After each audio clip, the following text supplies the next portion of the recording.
రైతులందరూ నమస్తే అన్న. మీరు చూస్తున్నారు ఎంజాయ్ చేయాలని నేను మీ నాగార్జున. ఈ రోజు టాపిక్ వచ్చేసి కంది సాగు. ఎవరైతే సాగు చేస్తున్నారో రైతన్నలకు చక్కని శుభవార్త ఏంటంటే ఈ కంది సాగు వచ్చేసి పంటకాలం తక్కువ, అధిక దిగుబడి ఎక్కువ లాభాన్ని కూడా ఇస్తుందన్న. మన కంది విత్తనాలు వచ్చేసి చైత్ర కంపెనీ వారి రిక్కి కందులు అయితే మనం ఈ రోజు చెప్పబోతున్నాం. ఈ పంట కాలం ఇది ఎలా ఉంటుందంటే పంట కాలం వచ్చేసి 120 నుంచి 130 రోజుల దాకా పంట కాలం ఉంటుంది. ఇది మామూలుగా పత్తితో సాగు చేసుకుని అలాగే కందులు కూడా సాగు చేసుకోవాలి. తక్కువ టైంలోనే రెండు ఒకేలాగా కంప్లీట్ అవ్వాలి అనే రైతులకు ఈ రోజు నేను ఈ వీడియో తీయడం అయితే జరుగుతుంది. మనం పత్తి ఎంత కాలం ఉంటుందో అలాగే సేమ్ పంట కందిలో కూడా కానీ అంతే కాలంలోనే 120-130 రోజుల్లోనే ఈ పంట పూర్తి అవుతుంది. ఇప్పుడు వీటి గురించి నేను ఇప్పుడు చెప్పబోతున్నాను. మామూలుగా పత్తిలో సాగు చేస్తున్నటువంటి రైతులు 2 పంటలు వేస్తుంటారు కదా, వాళ్ళకి ఎలా అంటే 4 సార్లకి ఒక కింద నాటినప్పుడు 4-5 కింటాలకే వస్తుంది. ఈ పత్తి విషయం గురించి మనం ఇప్పుడు పక్కన పెట్టేస్తే ఇక్కడ కంది విత్తనాల గురించి మనం ఇప్పుడు చెప్తాము. ఇవి మనం మామూలుగా బయలు పొలాల వాళ్ళు వర్షాధారంగా సాగు చేసినటువంటి రైతులు ఏదైతే ఎలా ఉంటుందంటే 8 నుంచి 10 క్వింటాల దాకా దిగుబడి రావడం అయితే జరుగుతుంది. అలాగే నీటి బోరు పొలాల కింద ఉన్న రైతులకు ఏంటంటే వాళ్లకు 10 నుంచి 11, 12, 13, 14 క్వింటాల దాకా దిగుబడి తీయడం అయితే జరుగుతుంది.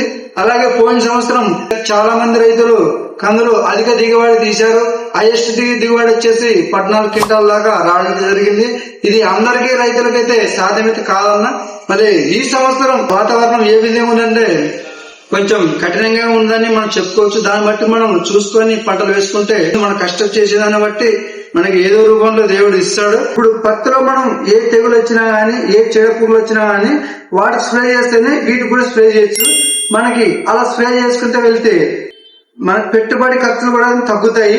అలాంటి రైతులకు సాగు చేస్తున్నటువంటి వారికి అయితే చాలా మంచి అవకాశం అని నేను ఈ రోజు ఈ వీడియోలో నేను చెప్తున్నాను. మరి ఆ రైతులకు చాలా మంచిగానే ఉపయోగపడుతుంది. మన కందులు ఎవరైతే తీసుకున్నారో వాళ్ళకి మేము నేరుగా పంట పొలాల దగ్గరకు వచ్చి మేము ఫీల్డ్కి వచ్చి చెక్ చేయడం జరుగుతుంది. అవి ఏ విధంగా మొలిచాయి, వాటికి ఇంకా ఏ చీడ పురుగులు వచ్చినా గానీ ఏ తెగుళ్ళు వచ్చినా గానీ మనం స్టెప్ బై స్టెప్ మనం మందులు కొట్టుకుంటే వెళ్ళిపోతాం. మన షాపులో వచ్చేసి పత్తి విత్తనాలతో పాటు కంది విత్తనాలతో పాటు అలాగే టమాటో విత్తనాలు అలాగే బెండకాయ ఇలా అన్ని రకాల విత్తనాలు మన షాప్ లో అవైలబుల్ గా ఉన్నాయి. అలాగే ఇక్కడ మనకి అన్ని విధాలుగా పెస్టిసైడ్స్ మందులు కూడా ఉన్నాయి అవైలబుల్ గా. మనకి ఏ తెగులు వచ్చినా గానీ ఏ చీడ పురుగులు తెగులు వచ్చినా గానీ మాకు ఒక్కసారి మీరు కాల్ చేస్తే మేము నేరుగా మీ పొలాల దగ్గరకు వచ్చి పరిశీలించి ఏ తెగులు వచ్చింది, దీనికి ఏ మందులు కొట్టుకోవాలి, ఏ మందులు కొట్టుకుంటే రికవర్ అయ్యి మంచి దిగుబడి వస్తుంది, పొలం మంచిగా దిగుబడినిచ్చి ఆరోగ్యకరంగా చూపిస్తాయి అనే దాని గురించి మేము స్టెప్ బై స్టెప్ చెప్తాము. మరి ఈ రోజు ఈ పంటల గురించి ఏం చెప్తున్నామంటే మామూలుగా ఈ రిక్కి కంది విత్తనాలు 120 నుంచి 130, 140 రోజులు కానీ ఇవి మాత్రం ఏ విధంగా ఉంటాయంటే దిగుబడి ఎక్సలెంట్ గా ఉంటాయి. మార్కెట్ లో మంచి డిమాండ్ ఉంది, మంచి రేటు ఉంది. మరి ఇవి తినడానికి కూడా కానీ చాలా మంచిగా ఉపయోగపడతాయి. ప్రతి రైతులకు పప్పు తినే రైతులకు చాలా ఉపయోగకరంగా ఉంటాయి. కాబట్టి మంచి దిగుబడి ఇచ్చి మార్కెట్ ఎక్కువ రేటు కూడా ఇస్తాయన్న. జూన్ 12 తారీఖున నేను ఒక వీడియో చేశాను. 8 నుంచి 10 క్వింటాల దాకా పత్తి సాగు చేస్తూనే అలాగే కంది కూడా సాగు చేశారు. ఆ రైతు మాత్రం 8 నుంచి 10 క్వింటాల దాకా సాగు చేయడం అయితే జరిగింది. దిగుబడి కూడా వచ్చిందని నేను చెప్పాను. అది నిజంగానే జరిగింది. అది అన్ని రైతులకైతే సాధ్యమైతే కాదన్నా. ఎవరో ఒక రైతుకు మాత్రమే సాధ్యం అవుతుంది. మనం పెట్టుబడి ఖర్చులు బట్టే మనకి దిగుబడి రావడం అయితే జరుగుతుంది. ఇది కూడా సేమ్ మనం ఇది సపరేట్ ఇచ్చినామంటే దీనికి తగ్గట్టుగా మనం పెట్టుబడి ఖర్చులు పెట్టుకుంటేనే మంచి దిగుబడి తీయగలం. ఒకవేళ ఇది సపరేట్ పెట్టుకుంటే దీనికి సపరేట్ గా మనం పెట్టుబడి పెట్టుకుని ఎక్కువ దిగుబడి తీయాలనే ఆలోచన మరి అలా వస్తుంది.